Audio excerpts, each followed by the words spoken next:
Welcome to Globe in View on Niger Live Television, reaching you from Bielsa's capital city, Yenagoa.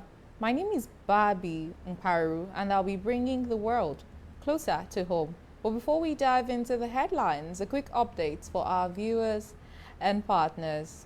Niger Live TV is officially open for business. If you are looking to boost your brand through paid adverts or sponsorships, we are your #1 for reach and impact.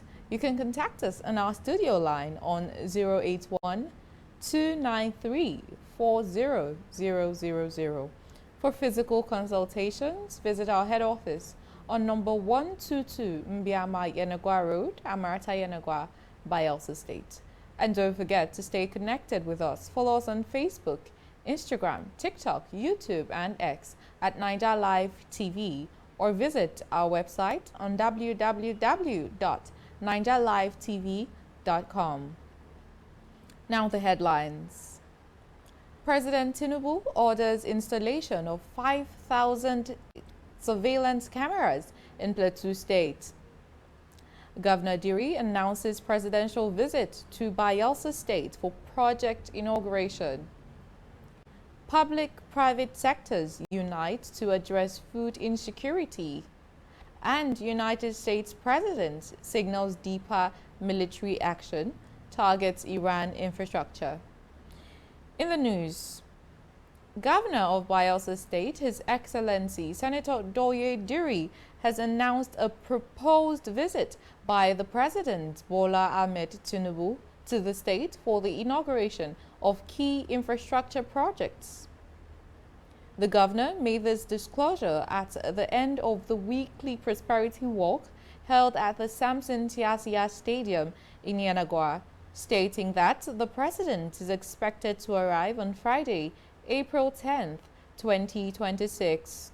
According to him, the visit will feature the inauguration of 3 major projects delivered by the state government, including the 630-meter Angiama Oporoma Bridge and independent power plant, and the dual carriageway linking the new Yenagoa city to the LNG junction.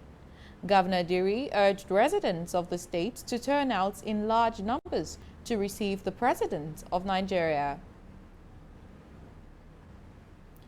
Deputy Governor of Bielsa State, Honorable Dr. Peter Akpe, has called for the development of a legal framework to enable former lawmakers receive monthly pensions similar to civil servants. While receiving members of the Bielsa State Former Legislature Forum during a courtesy visit at Government House Yenagoa, Dr. Akpe noted that a structured welfare scheme for individuals who served at least 4 years of fulfillment and support for their basic needs after public service. The Deputy Governor urged former lawmakers to study existing pension laws and collaborate with serving legislators and stakeholders to actualize the proposal. He suggested a contributory pension model where serving legislators make monthly contributions while in office, also emphasized the critical role of the legislature in democratic governance, noting that no democracy can function effectively without it.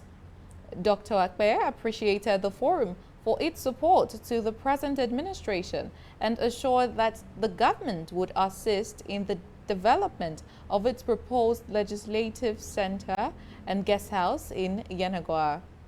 Earlier, chairman of the forum, Chief Robert Ayala, said the visit was to congratulate Honorable Dr. Peter Akpe on his emergence as deputy governor and commended Governor Doye Diri for appointing members of the forum into key positions and appealed for government support for the forum's infrastructure projects. Yenagoa, the Bielsa State's capital, is set to host a 10-kilometer city marathon on April 4th, 2026, with over 2,000 runners already registered for the event. In a statement, the project coordinator, Mr. Sheyi Johnson, during an inspection of the race routes, said the marathon is designed to serve as a model for sporting event for the South-South region, and also to align with Governor Doyediri's vision of positioning Bayelsa on the top global athletes stage. He added that the race is expected to attract international attention with live broadcasts reaching audience in 99 countries. The statement notes that the race will commence at 9 a.m., starting from Opolo roundabout and ending at Peace Park in Onopa, with athletes from various parts of the world expected to participate, while local registration ends today, April 3rd. A member of the consultancy team, Ms. Sandra Omoni, said the event is to take place in Bayelsa on the global athletes calendar, noting that route inspections were conducted to ensure a smooth competition.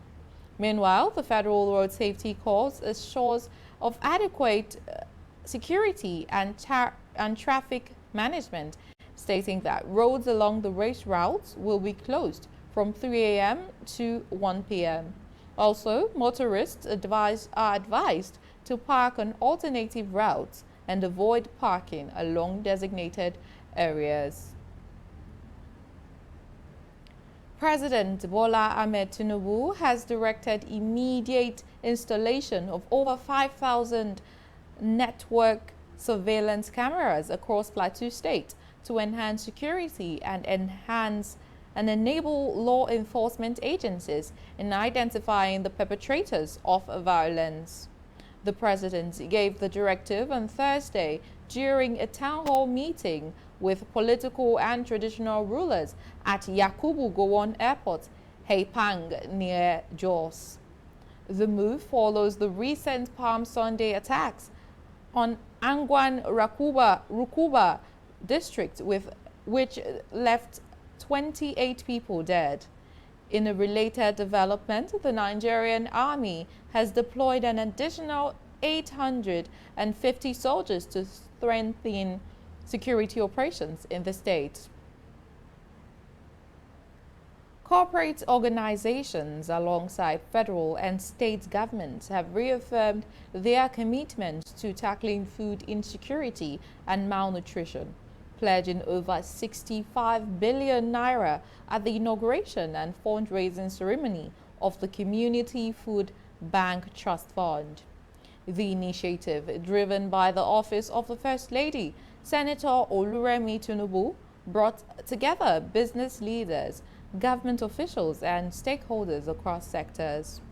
In a statement, President of the Dangote Group, Alhaji Aliko Dangote, commended the First Lady for her leadership, noting that the program addresses the urgent needs of vulnerable populations, particularly women and children. He emphasized the importance of private sector participation in national development, stating that sustained collaboration within government and businesses is essential for long-term impact. On the foreign scene, South Korean President Lee Jae-myung and French President Emmanuel Macron are set to upgrade bilateral relations to a global strategic partnership. A statement from the presidential office in Seoul notes that President Macron arrived in South Korea on Thursday for a two-day state visit and is scheduled to hold a summit with President Lee in Seoul. It further states that during the visit, the French leader is expected to meet chief executives of major South Korean companies, including Samsung, Naver, and Hyundai Motor, as part of efforts to boost French exports and attract Korean investment into France's industrial and technological sectors. Still on the foreign scene, United States President Donald Trump has intensified threats against Iran warning that American military has not yet begun targeting the country's remaining infrastructure amid the ongoing conflict. The remarks follow recent U.S. strikes targeting key infrastructure, including a major bridge in Iran, as part of escalating military operations. In a statement and a social media post, President Donald Trump indicated that further attacks could focus on critical facilities such as bridges and electric power plants, signaling a potential expansion of the campaign. The development has raised international concern over the targeting of civilian infrastructure, with legal experts cautioning that such actions could violate international humanitarian law. And that concludes the news on this hour. You have been watching Globe in View on Niger Live Television, reaching you from Bielsa's capital city, Yenagoa. My name is Barbie Mkparu. Do have a peaceful and productive day ahead. Thank you.